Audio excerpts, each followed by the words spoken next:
Magandang araw sa inyong lahat. Narito na ang Unfiltered News PH, kung saan ang balita ay diretsahan, walang halong pagkiling at para sa bayan. Alamin ang mga mahahalagang issue.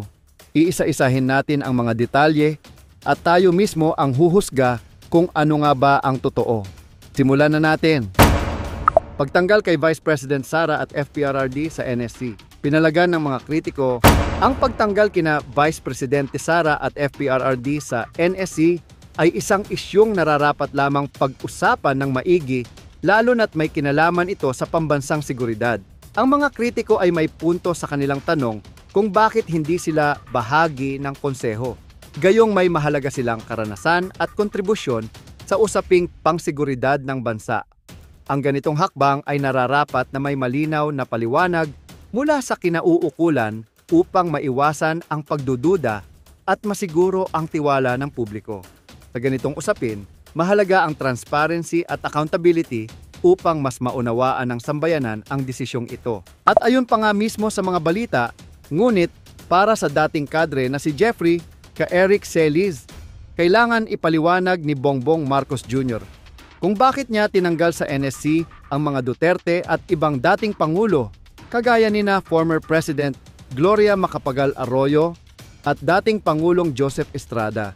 Sinabi pa ni Celis na dapat aniyang ilatag ni BBM sa publiko ang kaniyang mga naging batayan kung bakit inalis sa komposisyon ng NSC ang mga nabanggit na individual. Pagtanggal kay Vice President Sara at FPRRD sa NSC, kahalintulad ng ginawa ni Marcos Sr.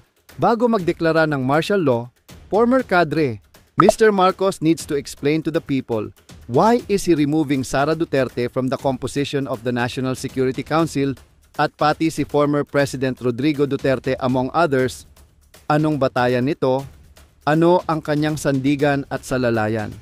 Is there categorical national intelligence report that Sara Duterte and Rodrigo Duterte are now considered individual who are threats to our national security?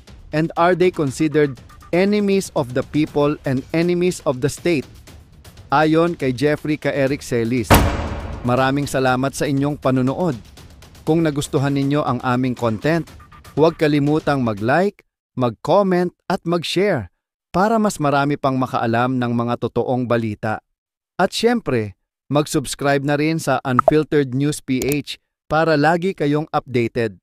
Tandaan, ang impormasyon ay kapangyarihan.